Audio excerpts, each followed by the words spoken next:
త్వరలోనే SLBC tunnel ని పూర్తి చేస్తామన్న సీఎం రేవంత్. చేవెళ్లలో 19 మందిని బలి తీసుకున్న టిప్పర్ అతివేగం. ఇలాంటి టాప్ 10 తెలంగాణ వార్తలు ఇప్పుడు చూద్దాం.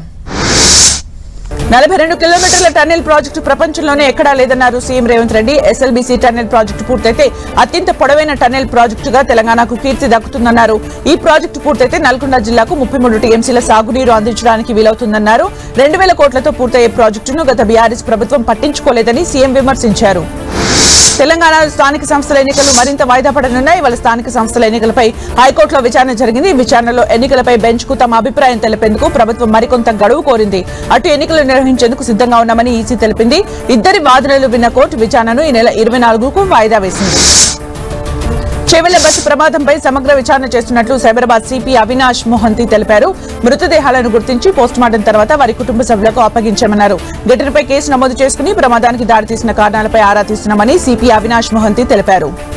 ప్రైవేట్ ఉన్నత విద్యా సంస్థలు మూతపడ్డాయి. Degree, engineering, management, BEd, pharmacy సహా అన్ని వృత్తి విద్యా కాలేజీలు ఇవాల్టి నుంచి నిరవధిక బంద్ పాటించనున్నాయి. ప్రభుత్వ ఫీజు రియంబర్స్మెంట్ బకాయిలు విడుదల చేయనందుకు నిరసనగా ఇవాల్టి నుంచి నిరవధిక బంద్ కు ప్రైవేట్ ఉన్నత విద్యా సంస్థల సమైక్య పిలుపునిచ్చింది.